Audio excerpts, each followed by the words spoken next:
the forward and the backward pass calculation. Okay, so now you can see this figure. Okay, so there are red lines are also marked. These red lines are indicating the critical paths, right?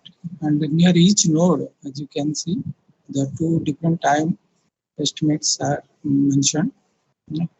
So it is in the forward pass, as you know, the first figures will be filled, and in the backward pass, the second figures will be filled. So I'm not going into how to fill these figures because I hope it is understood by all of you. So in the forward pass, at each node, if you have more than one arrow coming, so you have to take the maximum value, right, out of 4. And in the backward pass, you have to take the minimum value, all the values you can find. And now, how many critical paths are there in this figure now? In one, how many critical paths?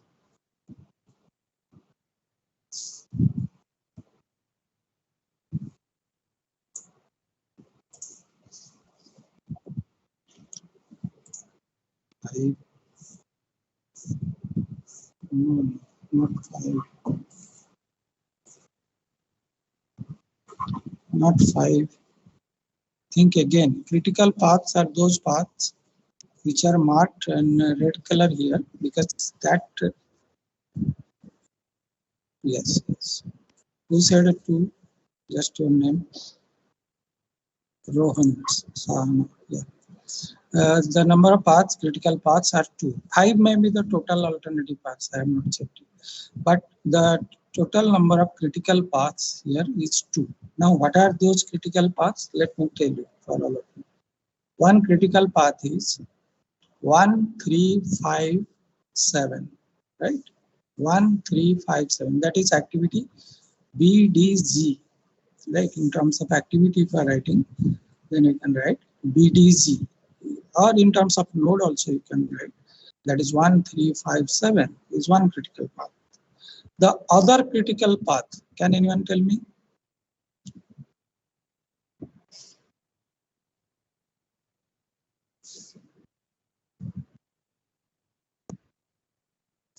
Very good. See, dummy activity is 0. No need to make it a red color. That's why. Otherwise, you could make it red also, as it is having no physical existence. So that's why you are just ignoring it. Otherwise, it is part of the critical path. And the second critical path is, as you have rightly answered, 1, 3, 2, 4, 7. और ये दोनों path का अगर time आप add करेंगे, मतलब individual activities का time को आप ऐड करेंगे, you will find it will come out to be 15 definitely, because those are the longest part. जो लास्ट नोड के पास जो आपके डिजिट्स दिख रहा है 15, so it has to match it. So आप देख सकते हैं 4 + 3 7, 7 + 8 15. और थ्रू द डमी अगर आप जा रहे हो तो 4 + 5 9, 9 + 6 15. अपार्ट फ्रॉम these two, और कोई भी पाथ आप लीजिए, it will be definitely less than 15, right? It will be less than 15, remember, because critical path are path having the longest duration. Okay, so that is clear. So after construction of the network, you can simply check what are the alternative paths, total paths, out of which are the longest paths, and you can mark them as critical path. और भी एक चीज आप notice कर सकते हैं कि जो भी क्रिटिकल पाथ है, एक्टिविटीज है, उनके जो दोनों नोड्स है, स्टार्ट और एंड नोड है, वो दोनों में स्लैक 0 है. Slack means there is no difference between the earliest time and the finish time. देख सकते हैं आप, सब इक्वल है. 4 4 9 9 7 7, राइट? तो ये सब फीचर्स है, ठीक है. So you have identified the critical path and the critical activities, that are B, C, D, E, G are the total 5 critical activities in this project. Is it clear? Now, what is the total duration? That is just, so easily you can say it is 15 days, because that is the minimum time you need to complete this project. You cannot complete it less than that. So that is 15 days. There are some other parts of this question, so let us see how to do that. The next part is that the non-critical activities are A, F, H. These are the 3 activities which are non-critical. Now, what are the floats of these three activities, right? When you are simply saying floats, you are referring to the total float. Remember, simply float means total float. But apart from that, there are other floats. Today, I'll discuss that. There are two other floats you can note down. They are called the free float and the independent float. But the total float is the maximum float available. And when you are referring only float, we are referring to total float. So here, as you can see, आपकी जो तीन non critical activities है, क्योंकि जो critical activities है, मैं थोड़ी देर पहले आपको पूछा था कि ये क्रिटिकल एक्टिविटीज का फ्लोट क्या होगा, ठीक है? अभी आप बता सकते हैं शायद, what is the float of critical activity? Zero, zero, zero. That's why they are critical. Critical activity में कोई float नहीं है. Float means a kind of freedom, kind of relaxation in time. You can delay, you can relax for that time. So that is meaning of floating. So जो critical activity है उसमें कोई float नहीं है, लेकिन non critical activity में कुछ float है. अब float को हम बोल रहे हैं कि total float को रेफर कर रहे हैं, अभी जो float को बात कर रहे हैं. तो A has float of 2. Let me explain it. शायद कुछ लोग नहीं जानते होंगे what is total float. मैं फिगर में जा रहा हूँ. Okay, pick up this activity A आप देखिए, ठीक है? तो एक्टिविटी ए का टोटल फ्लोट जब हम निकालेंगे, टोटल फ्लोट, तो उस एक्टिविटी के जो एंड नोड है, एंड नोड के जो सेकेंड फिगर है, सेकेंड डिजिट, लेटेस्ट वाला टाइम, वैसे इस केस में दोनों इक्वल है, लेकिन यहाँ पे सेकेंड डिजिट आपका 4 है, ठीक है ना? उस 4 से आपको इसके जो स्टार्टिंग नोड है, जैसे नोड 1 है, नोड 1 के जो ईयरली टाइम है, यहाँ पे भी 0 है, दोनों 0 है, बट आपका फर्स्ट डिजिट को लेना होगा.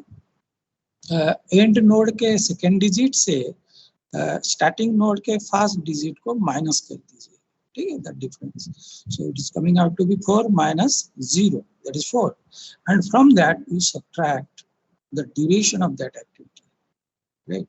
एक्टिविटी का ड्यूरेशन ए का कितना है? 2 है, सो 4 minus 2, that is coming out to be 2. So 2 is the total float for activity A. जैसे यहाँ पे आप देख सकते हैं, A has float of 2. Similarly, F का 1 है, H का भी 1. So these are total floats. Total float में आप क्या कर रहे हो कि एंड नोड का आप नोट भी कर सकते हो, अगर इसको कॉपी है आपके पास. तो जो एंड नोड है, एंड नोड के सेकेंड डिजिट से आपके स्टार्ट नोड के फर्स्ट डिजिट को माइनस करना, that is the maximum possible difference, isn't total float, कि आप सबसे ईयरली स्टार्ट किए उसका एक्टिविटी को और एकदम लेटेस्ट खत्म कर रहे हो. So that is the maximum possible time, right? So that is the maximum range, और उसमें से आप इसकी ड्यूरेशन को तो माइनस करना पड़ेगा, क्योंकि that is the time it is consuming actually. तो उसके बाद जो बचता है उसको हम टोटल फ्लोट करेंगे, right? It's quite logical. So that is the total float. तो बाकी जैसे एफ और एच का भी आप देख सकते हो, 1 आएगा. There is another part, H has a float of 2. तो वो क्वेश्चन में था एक्चुअली, जो पहले हम दिखाया था. If delaying H by 3 days will increase the total duration of the project by 1 day. शायद क्वेश्चन में आपको पूछा गया था, मैं दिखा देता हूँ. Yes, you can see this slide. यहाँ पे आप देखिए क्वेश्चन नंबर 3 में, बुलेट 3 में, activity H is delayed by 3. So what is the consequence? What is the effect on that is caused? Activity H is delayed by 3 days. What effect does this have on the duration of the project and the critical activities? ठीक है? तो ये करने के लिए आप क्या करोगे, जो आप फिगर बनाए हो, ठीक है? तो इसके जो एक्टिविटी H है, आप एक्टिविटी H को देख सकते हो, जहाँ पे आप 2 लिखे हो, ठीक है? इस 2 को अगर आप 3 कर दोगे, ठीक है, इस 2 को, सॉरी 3 नहीं, डिलेड बाय 3 days मींस इसको आप 5 कर दो, ठीक है? This delayed by 3 days, delayed by 3 days means इसका ड्यूरेशन 3 नहीं करना है, it will become 5, which its actual duration is 2 days. Also you have to be careful about the terms and meaning of this, interpretation of this. So H का float, H has float of 2, यहाँ कुछ गलत लिखा है. H का float कितना है? Let's find it. H का फ्लोट अभी आप फिगर देख के बताइए हमको. Anyone? Very good. Very good. H float is 1। क्यों? क्योंकि हम 15 से 12 को माइनस करेंगे, the maximum range, and that is 3, और उसमें से 2 माइनस कर लेंगे तो 1 है। सो फ्लोट ऑफ एच इज 1। यहाँ पे मिस्टेक है जो भी इसको लिखा है। एच हैज फ्लोट ऑफ 2 लिखा है, actually H has float of 1। So delaying H by 3 days will increase the total duration of the project by 1 day। वो भी गलत हो गया। क्या होगा एक्चुअली, H का फ्लोट 1 है मतलब H में आप 1 डे का रिलैक्सेशन रख सकते हो। अगर वो डिले हो गया बाय 3 डेज तो आपका project duration will increase by 2 more days. ठीक है। अदरवाइज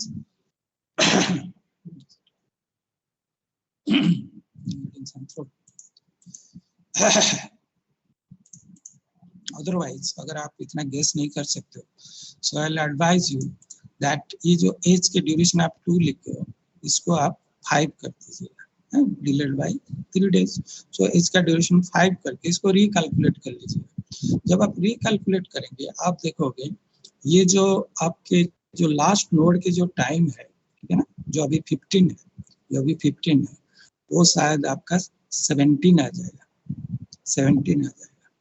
ठीक है। And there will be only one critical path उस केस में हो जाएगी, वो हो जाएगी आपका मेरे ख्याल से, तो मैं चेक करूंगा, लेकिन मेरे ख्याल से ये हो जाएगा आपका B D dummy activity then H, that will be the longest path. अगर आप एच को 5 कर देते हो, जस्ट एच अगर 5 हो जाता है, ठीक है, तो what difference it will have, just 12 plus 5, yes, 12 plus 5 will become 17। ठीक है। आपके जो लास्ट डिजिट है, तो लास्ट नोड में जो 2 फिगर लिखे हो ना, आपका फॉरवर्ड पास में ही आपका 17 आ जाएगा, क्योंकि एच 5 हो गया। तो जब नोड 6 से आप आगे जाओगे तो आपका आ जाएगा comparison between 12 plus 5 that is 17। इधर से तो बाकी दोनों साइड से आपका 15 आएगा। So you have to write the maximum, तो आपका मैक्सिमम यहाँ 17 हो जाएगा। ठीक है। तो वो जब 17 हो जाएगा तो आप सेकंड फिगर भी 17 करके फिर बैकवर्ड पास कैलकुलेशन करोगे। तो जब बैकवर्ड पास कैलकुलेशन करोगे तो आप देखोगे कि जैसे नोड 4 में अभी बैकवर्ड पास में आपका 9 आया है, तो अब 9 नहीं आएगा, 17 minus 6 it will become 11।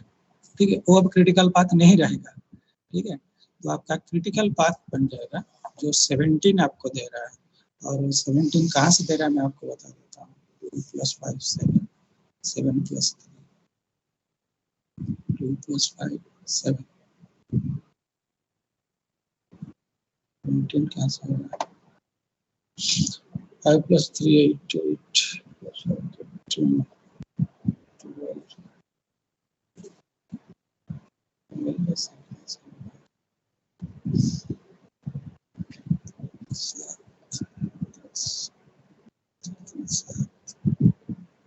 Mistake है इसमें, ये एक्चुअली 12 भी नहीं है, नॉट 12। ठीक है। तो इसमें कुछ एरर है। I'm sorry, the solution itself is having some wrong marks. Okay, let me summarize. It's not a difficult thing to understand. Let me summarize. You can do yourself. See, I think this जो node 6 में जो first digit 12 लिखा है ना, ये 12 नहीं है। ठीक है। ये 12 क्यों नहीं है मैं चेक करके आपको बता सकता हूँ। आप देखिए कहीं से भी ये 12 नहीं आ रहा है।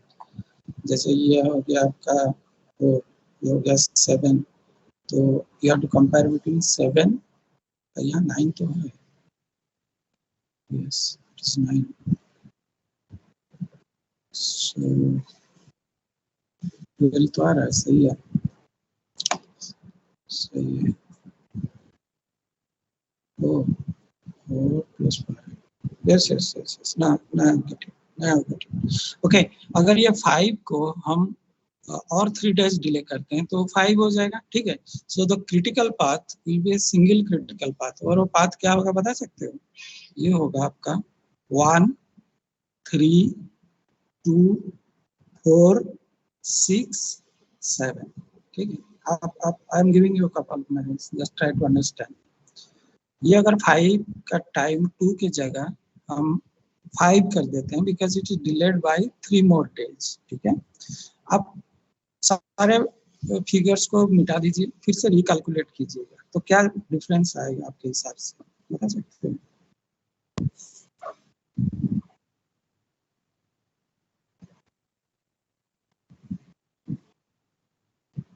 ठीक है, शायद आपको टाइम लगेगा, मैं बता देता हूँ। जब ये 5 एक्टिविटी का टाइम हम 5 कर देंगे, ठीक है, 5 कर देंगे, तो there will be only 1 critical path and the total duration will come to be 17। जबकि एज का एक्टिविटी का ड्यूरेशन हम 3 डेज बढ़ाएं, लेकिन project duration will not increase by 3 days, it will increase by 2 days. Why? Because H का already float था 1 days का, तो 1 डे कंज्यूम कर लेगा, तो रेस्ट जो 2 डेज है वो प्रोजेक्ट कंप्लीशन डिले हो जाएगा और आपका क्रिटिकल पाथ बन जाएगा activity B, then the dummy activity, then C, then F, then H. अब उसको ऐड कीजिए, देखिए 17 हो रहा है, बी का हो गया 4, फिर डमी का तो 0, फिर सी का 5, दैट बिकम्स 9, 9 प्लस एफ का 3, that becomes 12, then 12 plus 5, that becomes 17. And now is it clear to all of you?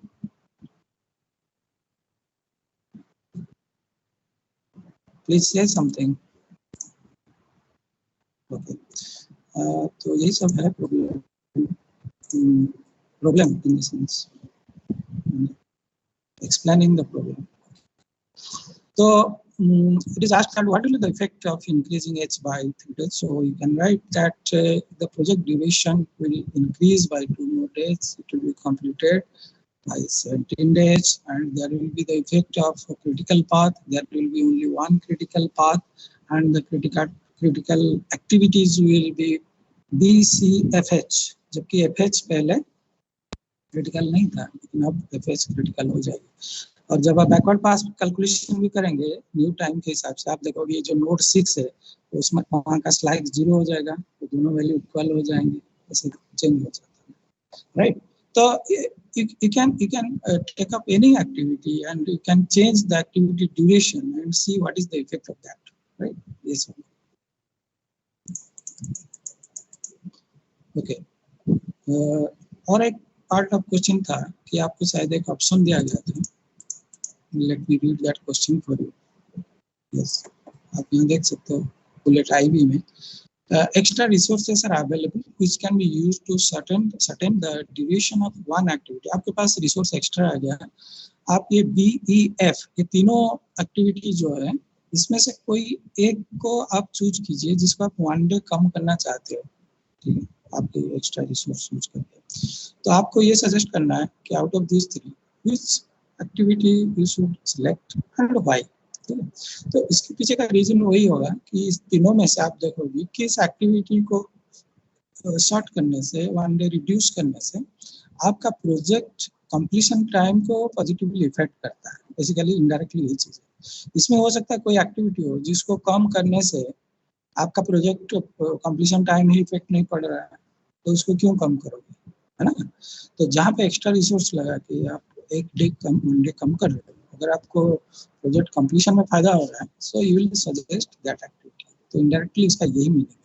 So look at this 3 activities B E F, इनका लोकेशन देखना होगा, बी ई एफ कहाँ पे है, ठीक है? B देख लीजिए आप, ई देख लीजिए और एफ देख लीजिए, ठीक, बी ई एफ, ठीक है? अब देखिए ये क्वेश्चन उसके लिए लागू है जब हम एज को नहीं बढ़ाएं, because this is different part of the question. तो आपको ओरिजिनल सिचुएशन समझना होगा, अज्यूम करना होगा। It is just H equal to 2, मतलब यहाँ पे आपका 2 क्रिटिकल पाथ है। जैसे पहले हम लोग जो मॉडल देख रहे थे, ओरिजिनल मॉडल जिसको हम कह सकते हैं, तो बिफोर चेंजिंग द एज आपको पूछा जा रहा है out of this B E F आप कौन सा एक्टिविटी को 1 डे रिड्यूस करना चाहोगे, ठीक है? You just give your thought.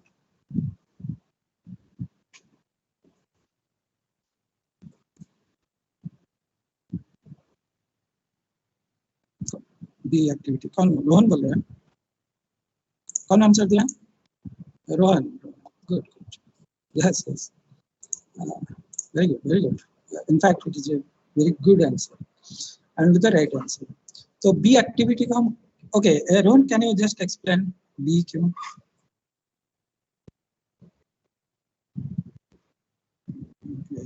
Very good, very good, very good. Yeah.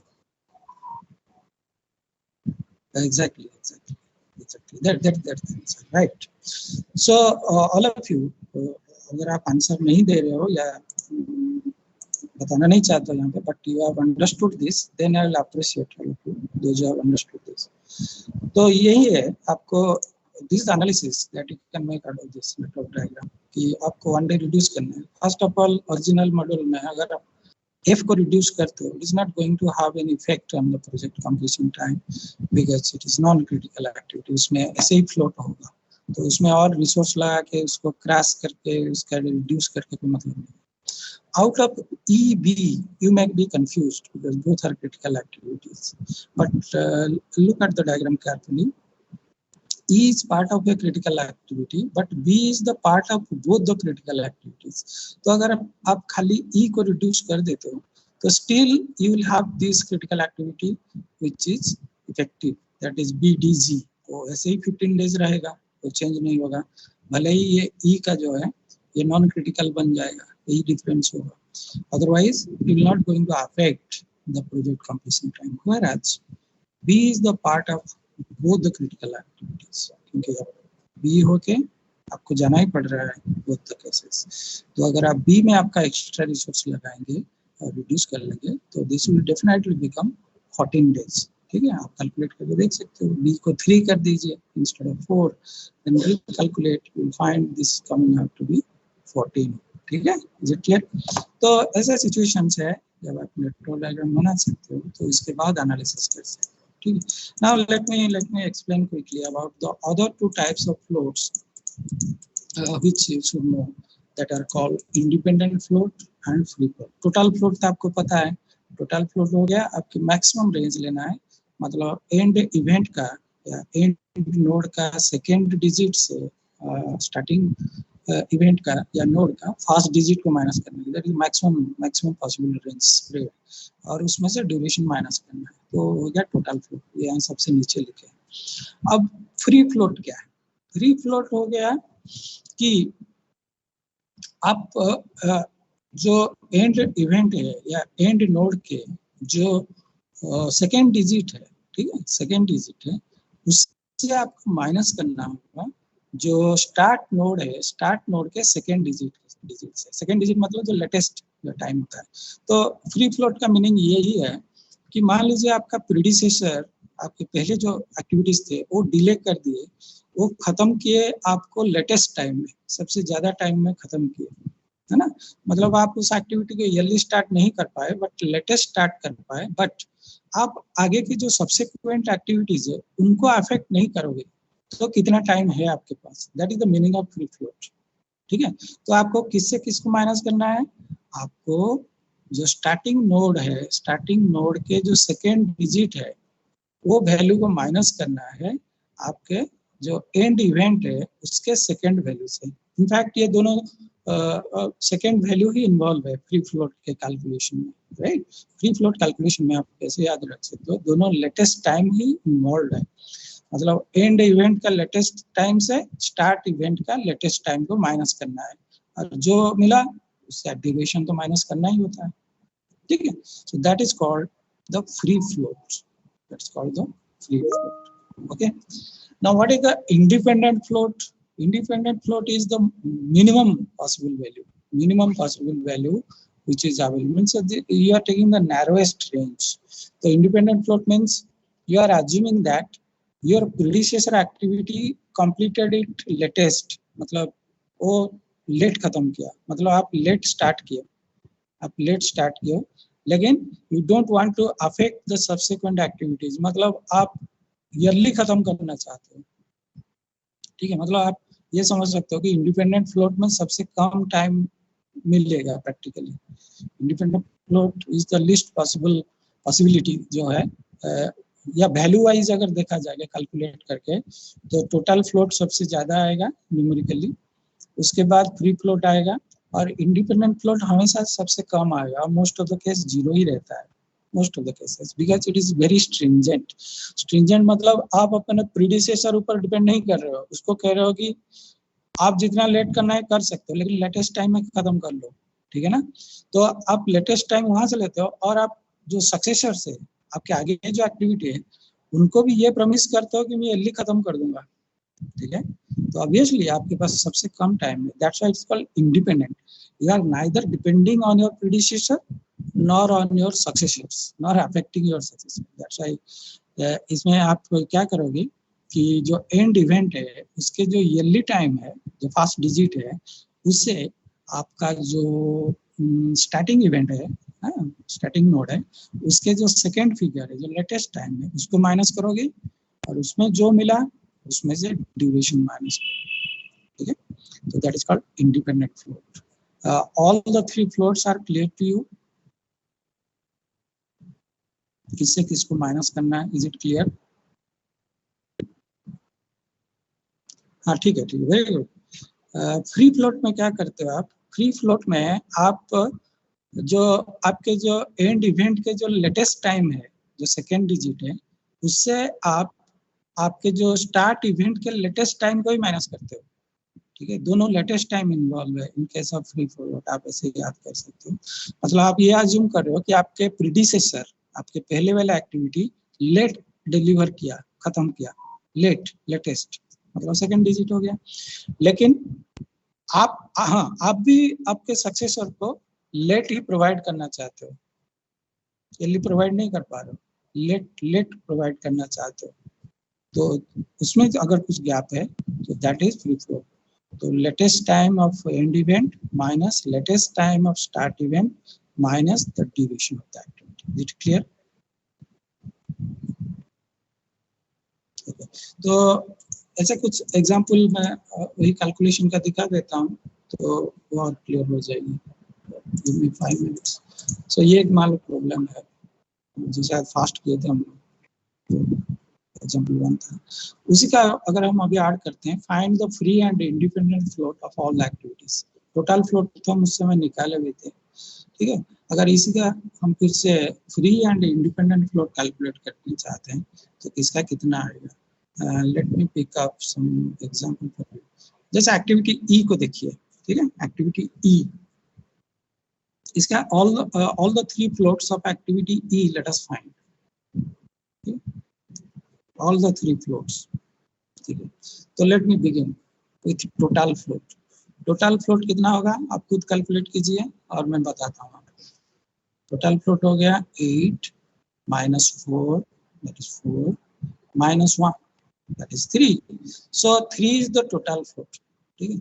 now come to free float, free float कितना होगा?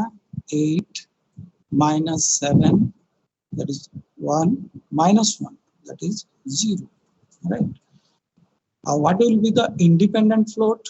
That will also become 0 because so दोनों फिगर 8 8 है। तो एक्टिविटी ई के लिए फ्री फ्लोट और इंडिपेंडेंट फ्लोट बोथ आर 0, और कोई एक एक्टिविटी ले लेते हैं। Let us take activity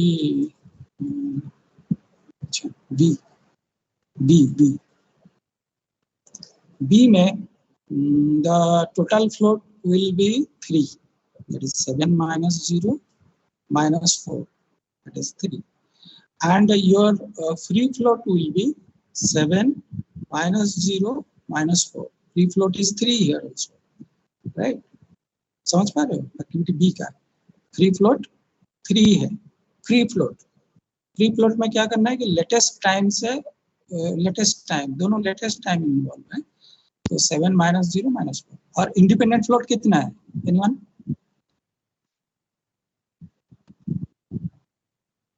independent float is 0, क्योंकि इंडिपेंडेंट फ्लोट सबसे नैरो रेंज को रिप्रेजेंट करता है।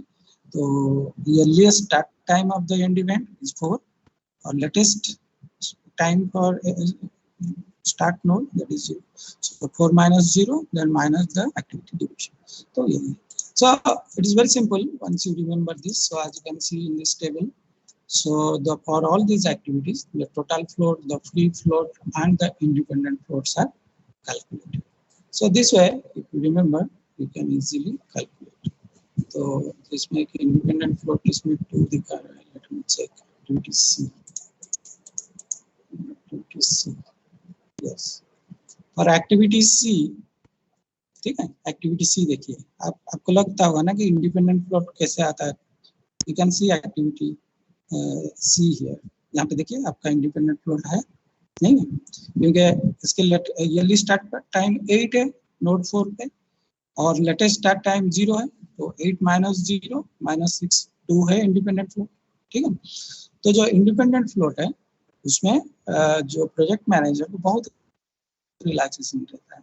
ठीक है, because that is the float which is not depending on predecessor and successor. वो एकदम it's a I mean something like pure belongingness of that activity. वो किसी पर depend नहीं कर रहा है. It can spend that many days or weeks without depending on the successor and the predecessor. That's why independent float. और जहाँ पे independent float दिखेगा प्रोजेक्ट मैनेजर को, you will be very happy. इस एक्टिविटी में इतना ड्यूरेशन इंडिपेंडेंट फ्लोट है. कुछ भी हो जाए उतना डिले होगा तो कोई फर्क नहीं पड़ेगा. कुछ भी हो जाए मीन्स उसका प्रेडिसेसर और सक्सेसर भी पूरा लेट कर देगा, तभी कुछ नहीं होगा.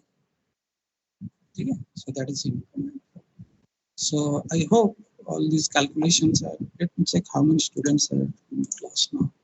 53. Okay, so good enough. So I wish that all of you should understand these things very clearly, and in case of any doubt, you can ask me through any platform, maybe physically if you will have contact in future, or maybe by any means you like, you can clear it. If at all there is some doubt, or if you can sort it out yourself, that is also good. You have maybe many sources to sort it out. You can contact Rohan Sahana. He will clear it. Okay. All right. There are many students who may be as good as Rohan Sahana in the class, I know, but he is just responding. Okay. So, what else? It is 9:54. I should not extend more to this. So today we have anything to say? Okay, so all the types of floats and some calculations of critical path and the effect of changing the duration of the activities, I think it is fairly understood by all of you. Tomorrow we'll take something more on this network analysis, right?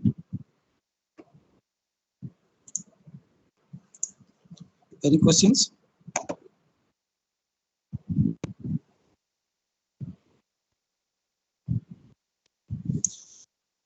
Okay, then, so I'll stop here today.